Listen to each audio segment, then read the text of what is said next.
नमस्कार, साधना plus news देख रहे हैं आप। मैं हूं आपके साथ प्रगति चतुर्वेदी। खबरों की शुरुआत करेंगे, लेकिन उससे पहले एक नजर इस वक्त की हेडलाइंस पर। झारखंड सरकार ने 6 सप्ताह के बाद दी अनलॉक को मंजूरी। कुछ छूट के साथ लिया गया फैसला। शनिवार से सोमवार सुबह तक रहेगा संपूर्ण लॉकडाउन। बीडीओ विष्णुदेव कश्यप से मिले ग्रामीण राशन डीलरों की कालाबाजारी से परेशान होकर उठाया कदम। राशन में भारी लापरवाही की शिकायत।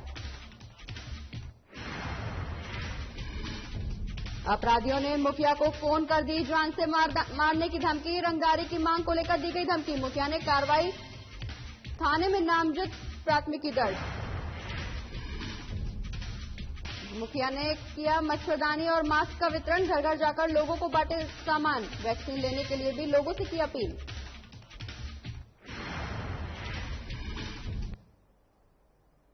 चलिए खबरों की शुरुआत करेंगे, जहां झारखंड में सरकार ने कुछ छूट और पाबंदियों के साथ अनलॉक की मंजूरी दे दी है, जिसमें शनिवार शाम से सोमवार सुबह 6 बजे तक संपूर्ण लॉकडाउन की घोषणा की गई है। जिले में वीकेंड लॉकडाउन को लेकर पुलिस ने कमर भी कस ली है। वहीं पुलिस अधीक्षक दीपक कुमार सिन्हा ने वीकेंड लॉकडाउन का पालन कराने को लेकर पुलिस कर्मियों को सख्त दिशा निर्देश भी दिए हैं। कि अभी कोविड का प्रकोप है, तो कोविड अप्रोप्रिएट बिहेवियर उसको लागू कराना, और जो अभी अनलॉक 2 जो अनाउंस हुआ है कल से, जिसमें से पूरे संडे के दिन वो लॉकडाउन रहेगा। तो शनिवार को शाम 4 बजे से लेकर के सोमवार के सवेरे 6 बजे तक कंप्लीट लॉकडाउन रहेगा। तो इस लॉकडाउन को कंप्लीटली उसको लागू करवाना ये पुलिस की जिम्मेवारी होगी। इसलिए कि ऐसा प्रायः देखा जा रहा है कि संडे के छूट के कारण जो है बेतरतीब लोग हाट बाजार इधर उधर बिना मास्क का, बिना सोशल डिस्टेंसिंग का जो पालन करना है उसको किए बगैर घूमते नजर आते हैं, जिससे कुछ शहरों में जहां संख्या घट रही है इसकी, वो उस पीरियड में देखा जा रहा है कि वो अनायास वृद्धि हो जा रही है।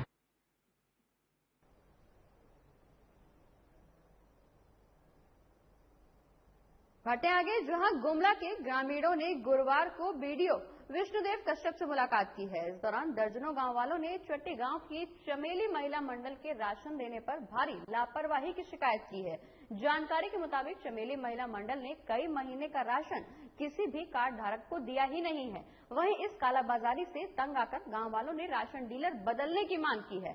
साथ ही इस दौरान सैकड़ों गांव वालों ने मिलकर लिखित शिकायत पत्र प्रखंड विकास पदाधिकारी विष्णुदेव कश्यप को सौंपा है।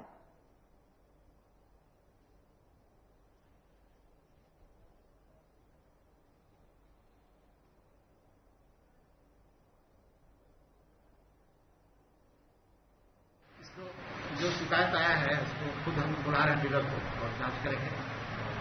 जांच में गलत पाया जाएगा तो उसको स्पष्टीकरण पूछ करके उसको हटाने का प्रक्रिया किया जाएगा, है ना। ये गलत है, डीलर के द्वारा बार बार गलत किया जा रहा है, इसमें इंटेंशन गलत है। कोविड के समय में जो राशन मिला है उसको देना है, बांटना है। लोगों ने अभी दिया है, उसको हम जांच करवा देते हैं, डीलर को ये बुला करके।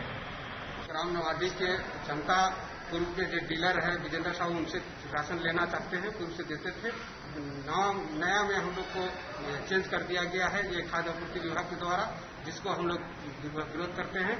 और हम लोग का ये मई महीना का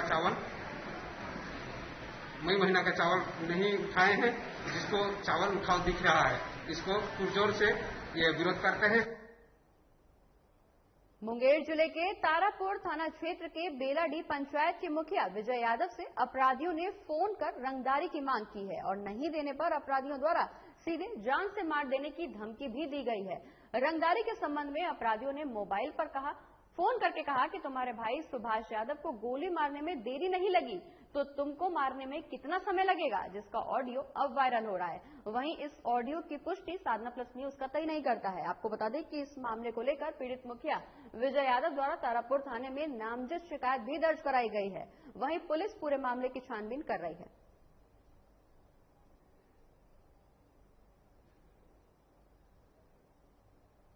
6:57 पे हम थाना प्रभारी को कॉल किए।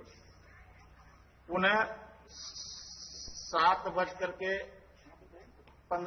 पे उधर से फिर रोशन कुमार क्रिमिनल के द्वारा हमको फिर धमकी भरा स्वर में फोन करके बोलता है कि तुम जो थाना प्रभारी को फोन किया, थाना प्रभारी ने हमको आश्वासन दिया है कि तुम लोग मुखिया के घर पे गए हैं, ठीक है, कोई चिंता की बात नहीं।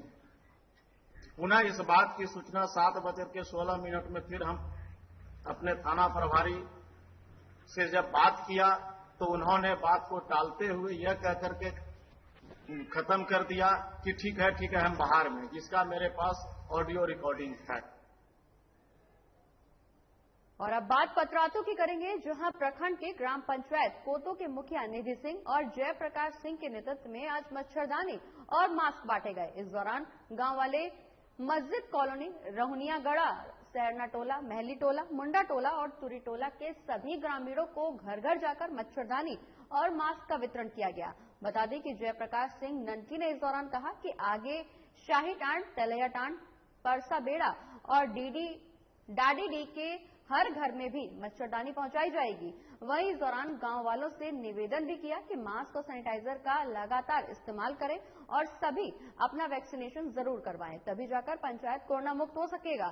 मौके पर मीरा वेलफेयर चैरिटेबल ट्रस्ट और अस्पताल के संचालक डॉक्टर अरुण कुमार, आंगनबाड़ी सेविका सैमुनिशा खातून, रीता देवी, वार्ड सदस्य मोहम्मद शमीम जैसे तमाम लोगों ने वितरण में सहयोग किया।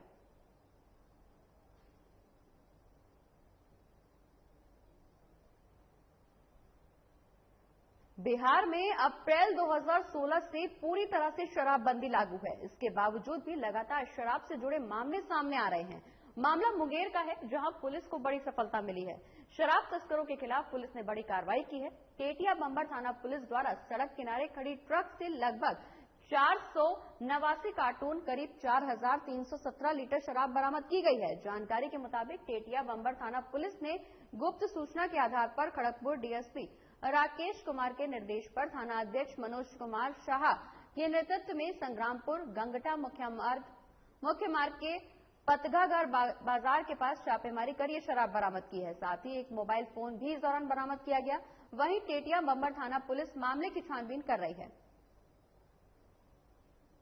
बंबर थाना क्षेत्र में पतगागढ़ के पास पुलिस को ये सूचना मिली कि एक ट्रक खड़ी है और ये कुछ इसके अंदर खराबी आ गई है, लेकिन इसमें कुछ आपत्तिजनक सामान हो सकता है। इस प्रकार की सूचना जब मिली तो पुलिस वहां पहुंची, तो वहां पर कोई व्यक्ति मिला नहीं।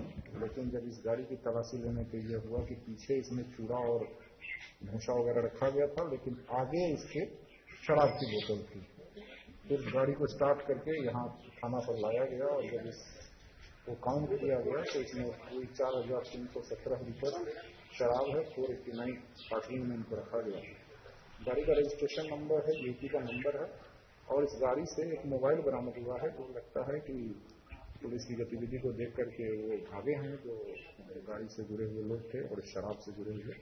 तो इन दोनों चीजों पर हम लोग वर्कआउट करेंगे।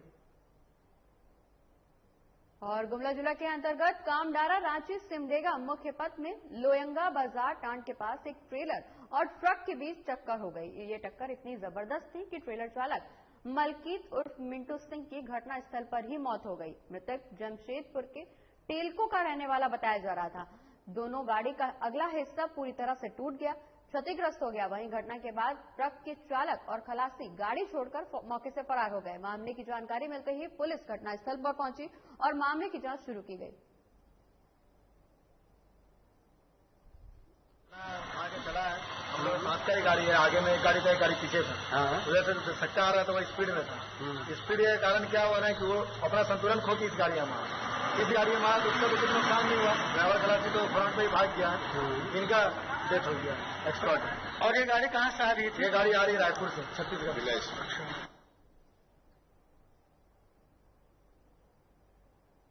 तो गुमला की ये तस्वीर जहां दो ट्रकों की भीषण टक्कर हुई, जहां घटना स्थल पर एक युवक की मौत हो गई। हालांकि इस दौरान ट्रक चालक और खलासी मौके से फरार हैं। पुलिस मौके पर पहुंची है, लगातार मामले की छानबीन की जा रही है। वहीं इस दौरान एक युवक की मौत भी हुई है।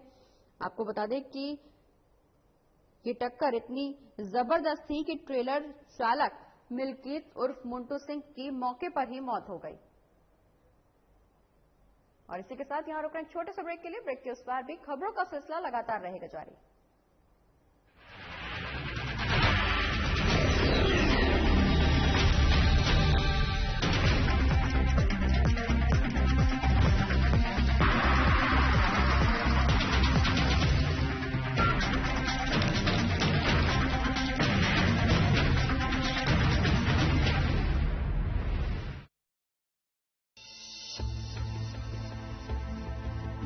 रामकृष्ण मिशन अस्पताल रांची में सेवा का एक सर्वोत्तम संस्थान।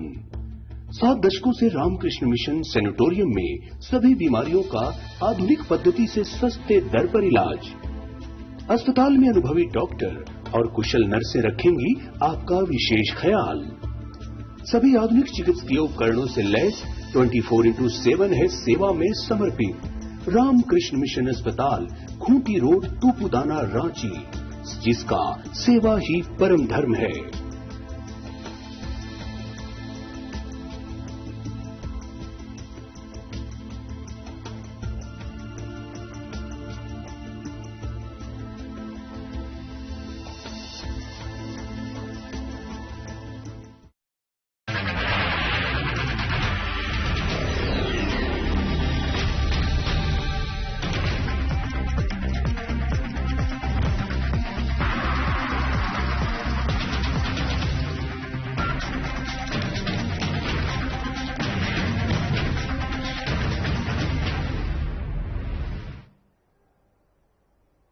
और ब्रेक के बाद एक बार फिर से स्वागत है आपका। खबरों में आगे बढ़ेंगे, लेकिन उससे पहले रुक करेंगे इस वक्त की बड़ी खबर का। रांची से इस वक्त की बड़ी खबर, जहां कस्तूरबा गांधी बालिका विश्वविद्यालय में जल्द खाली पद भरे जाएंगे।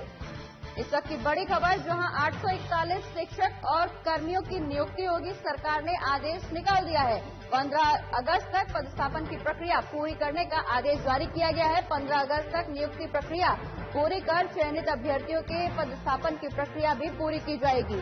इस वक्त की बड़ी खबर, जहां कस्तूरबा गांधी बालिका विद्यालय में जल्द खाली पद भरे जाएंगे। इस वक्त की बड़ी खबर हम आपको बता रहे हैं रांची से, जहां कस्तूरबा गांधी बालिका विद्यालय में जल्द खाली पद भरे जाएंगे। 841 शिक्षकों और कर्मियों की नियुक्ति होगी, जिस पर आदेश जारी कर दिया गया है। सरकार ने आदेश दे दिया है। 15 अगस्त तक पदस्थापन की प्रक्रिया पूरी करने का आदेश सरकार की तरफ से जारी किया गया है।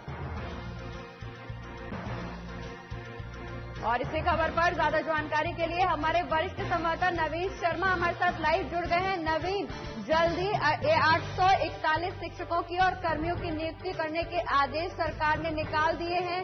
कब तक ये पदस्थापन की प्रक्रिया पूरी कर ली जाएगी?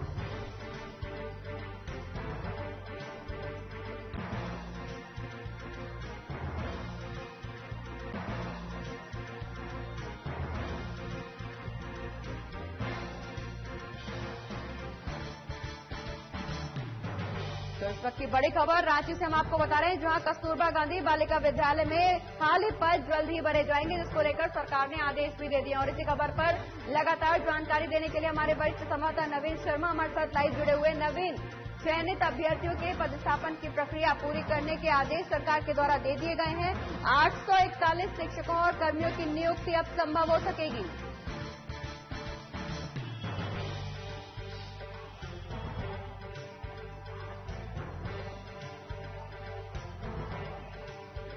बिल्कुल प्रगति, सरकार की तरफ से दिशा निर्देश जारी कर दिए गए हैं तमाम डीसीओ को।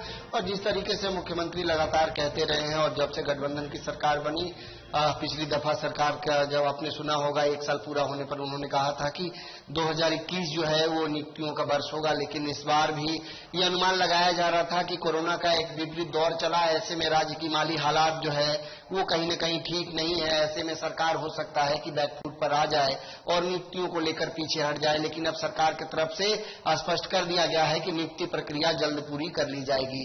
तो इस नियुक्ति प्रक्रिया की बात करें तो 383 जो रिक्त पदे हैं वो कस्तूरबा विद्यालयों में भरा जाना है और 458 पद लगभग जिला और प्रखंड स्तर के शिक्षा विभागों में भरे जाने हैं। तो निश्चित तौर पे टोटल अगर की बात करें तो 841 रिक्त पदों को शिक्षा विभाग में भरा जाना है और इसमें शिक्षक से लेकर के वार्डन से लेकर के जो 4th ग्रेड के कर्मचारी हैं वो, तो ये तमाम लोगों को इसमें शामिल किया गया है। निश्चित तौर पे जब नियुक्तियों का वर्ष का बात हो रहा है, साल 2021 नियुक्तियों का वर्ष होगा, तो ऐसे में जरूर कह सकते हैं कि बड़ी उम्मीद शिक्षा जगत से जुड़े जो लोगों की है, जो लगातार तैयारी कर रहे हैं और लगातार झारखंड में शिक्षा परियोजना विभाग में काम करने की कोशिश कर रहे हैं, या फिर जो लोग इस क्षेत्र से जुड़ना चाहते हैं, उसके लिए एक बड़ी खबर जरूर है कि सरकार की तरफ से इन नियुक्तियों को जल्द पूरी करने की बात कही गई है। इसका कैलेंडर भी तैयार कर लिया गया है। फिलहाल अगर कस्तूरबा विद्यालय में नियुक्ति कैलेंडर की बात करें तो सभी डीसी को निर्देश दिया गया है 15 जून तक जो है अनुमोदन करने की बात कही गई है और रोस्टर के हिसाब से जिला वाइज अब नियुक्ति जो है वो की जाएगी। तो निश्चित तौर पे जरूर कह सकते हैं कि बड़ी जो है सरकार की तरफ से राहत की बात है ये कि इससे निश्चित तौर पे सरकार जहां तक नियुक्ति की बात करती है तो नियुक्ति प्रक्रिया भी पूरी की जाएगी और लोगों को रोजगार भी मिलेगा।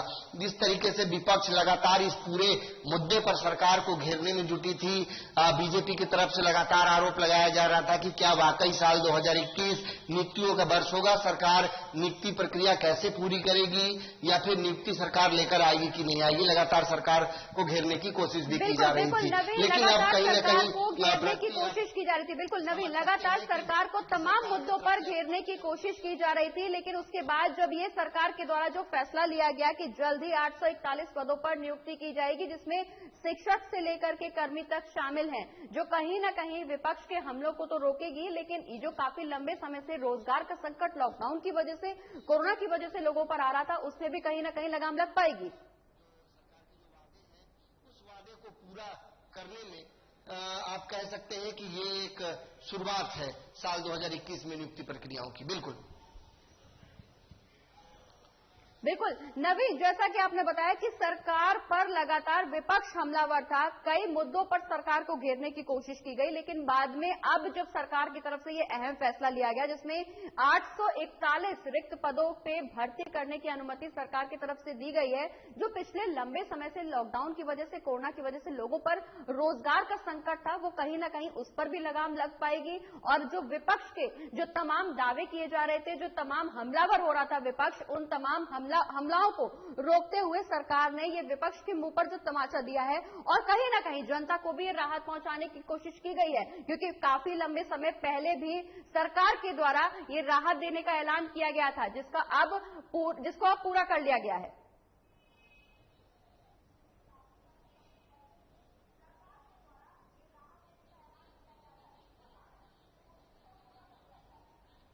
देखिए प्रगति, निश्चित तौर पे विपक्ष लगातार जिस तरीके का आरोप सरकार पर लगाती रही है, वो उस क्षेत्र में कह सकते हैं कि उसके सवाल पर ये एक बड़ा जवाब है ये नियुक्ति प्रक्रिया। ये नियुक्ति प्रक्रिया केवल विपक्ष के लिए ही जवाब नहीं है, ये नियुक्ति प्रक्रिया उन छात्रों के लिए भी एक बड़ा जवाब है जो लोग लंबे समय से आशा देख रहे थे कि सरकार की तरफ से कोई न कोई नियुक्ति आएगी और हमें रोजगार मिलेगा। तो निश्चित तौर पे इस नियुक्ति प्रक्रिया से की बात करें तो 841 कोई बहुत पद नहीं है, लेकिन निश्चित तौर पे 841 नौकरियां भी अगर होती हैं तो ये एक जो है एक रोजगार के क्षेत्र में एक बड़ा अवसर कहीं ना कहीं सरकार ने लोगों को दिया है। और जहां तक अगर आप स्टेप बाय बात करें तो टोटल शिक्षा परियोजना यानी कस्तूरबा गांधी जो विद्यालय है वो, और इसके अलावा शिक्षा परियोजना झारखंड की उसमें यानी 383 और 458 ये टोटल नियुक्तियां हैं। 383 नियुक्तियों को अगर क्रमबद्ध तरीके से आप देखें तो इसमें वार्डन, शिक्षक से लेकर के 4th ग्रेड के कर्मचारी शामिल है। इसके अलावा अगर आप 458 पदों को देखें तो इसमें प्रखंड स्तर के, जिला स्तर के और जो स्कूल है और जो शिक्षा विभाग है वहां पर शिक्षक से लेकर के नवीन, इस दौरान 15 अगस्त तक पदस्थापन प्रक्रिया पूरी करने के आदेश जारी किए हैं। नवीन, इस दौरान पदस्थापन प्रक्रिया को पूरी करने के आदेश जारी किए गए हैं। 15 अगस्त तक ये पदस्थापन प्रक्रिया पूरी करी जाएगी, लेकिन क्या कुछ प्रक्रिया रहेगी? किस तरह से ये इन लोगों का चयन हो पाएगा? देखिए, वो कैलेंडर उसका जारी कर दिया गया है। फिलहाल कस्तूरबा विद्यालय का कैलेंडर जारी किया गया है। सभी जिला के डीसीओ को निर्देश दे दिया गया है, वो 15 जून तक इसका अनुमोदन करेंगे। वहीं कुल 841 पदों की नियुक्तियों की बात करें तो उसके लिए भी जिला अधिकारियों को, जिला उपायुक्तों को निर्देश दे दिया गया है। 15 अगस्त तक जो है इसकी प्रक्रिया पूरी करने की बात कही गई है और इसका जो भी चयन प्रक्रिया है वो परीक्षा से लेकर के और इंटरव्यू से लेकर के तमाम प्रक्रिया उसको पूरी करते हुए इसे पूरी कर ली जाएगी। फिलहाल सरकार की तरफ से ये चीजें स्पष्ट कर दी गई है। बिल्कुल नवीन, तो लगातार सरकार की तरफ से तमाम चीजें स्पष्ट की गई हैं, जहां तमाम प्रक्रियाओं को पूरा करते हुए ये चयन किया जाएगा। बहुत बहुत शुक्रिया नवीन, ये तमाम जानकारी हमारे दर्शकों तक पहुंचाने के लिए। बढ़ते आगे और अब बात नालंदा की करेंगे, जहां एक किशोर का शव मिलने से इलाके में सनसनी फैल गई। हालांकि अभी तक शव की पहचान नहीं हो पाई है। साथ ही सूचना मिलते ही पुलिस मौके पर पहुंची है। बता दें कि पुलिस ने शव को कब्जे में ले लिया है और शव को पोस्टमार्टम के लिए बिहार शरीफ सदर अस्पताल भेज दिया गया है। वहीं पुलिस पूरे मामले की जांच में जुटी हुई है।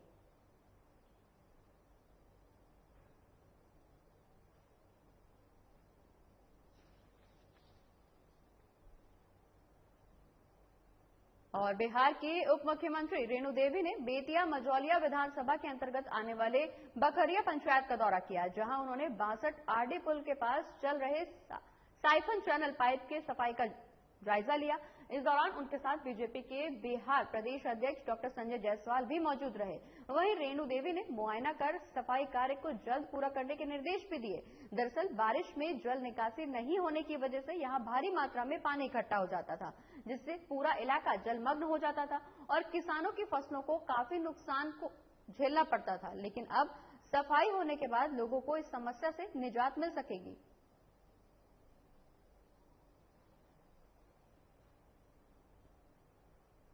और बिहार सरकार में शामिल वीआईपी पार्टी के अध्यक्ष और मंत्री मुकेश सहनी ने सरकार पर दबाव बनाया है। मुकेश सहनी ने कहा कि प्रधानमंत्री नरेंद्र मोदी ने सभी राज्यों को मुफ्त में कोरोना की वैक्सीन देने का ऐलान कर दिया।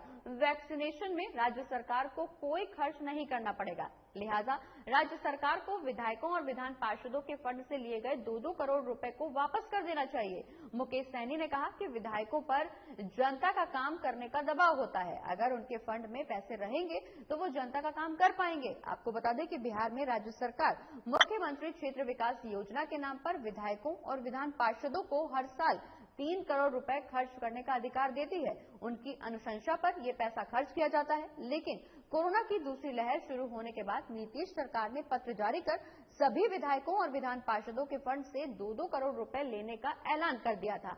सरकार ने यह कहा था कि ये पैसा स्वास्थ्य विभाग को दिया जाएगा, जो कोरोना के इलाज से लेकर दूसरे इंतजाम करने में खर्च होगा। लेकिन अब सवाल ये उठता है कि बिहार सरकार में शामिल दोनों छोटी पार्टियां सरकार पर दबाव बना रही हैं। इससे पहले जीतन राम मांझी ने बीजेपी पर ताबड़तोड़ हमले किए थे, वहीं अब मुकेश सहनी नीतीश कुमार पर दबाव बना रहे हैं। तो क्या बिहार सरकार में जो खेल होने की अटकलें लगाई जा रही थी वो अब शुरू हो गई है?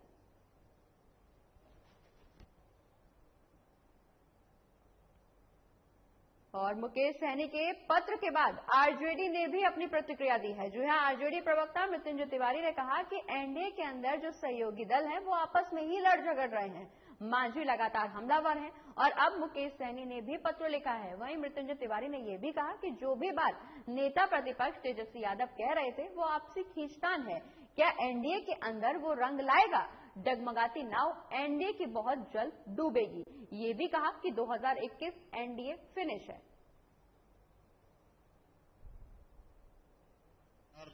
कह रहे हैं और देखा भी जा रहा है कि जो सहयोगी दल एनडीए के अंदर हैं आपस में लड़ झगड़ रहे हैं। आदरणीय मांझी जी लगातार हमलावर हैं। श्री मुकेश सहनी जी ने भी पत्र लिखा है, मुख्यमंत्री जी से मांग की है, जो बात नेता प्रतिपक्ष कह रहे थे।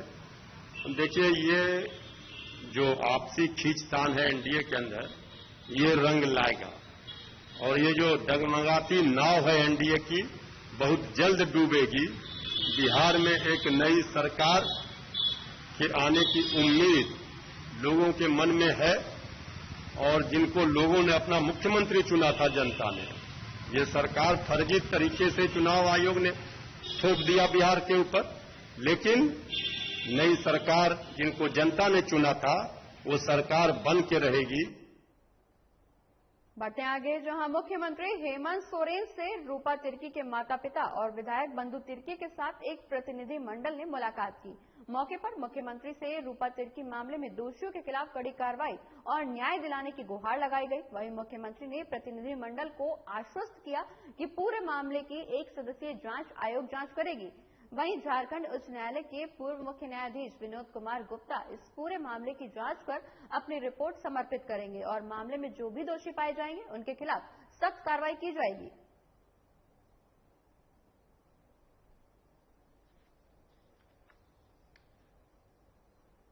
तो रूपा तिर्की की मौत के बाद लगातार सियासी घमासान मचा हुआ है, जिसके बाद अब रूपा तिर्की के माता पिता मुख्यमंत्री से मिलने पहुंचे हैं, जहां मुख्यमंत्री से न्याय की गुहार लगाई गई है। साथ ही इस मामले में जो भी आरोपी हैं उनके खिलाफ सख्त से सख्त कार्रवाई करने की भी मांग की गई है।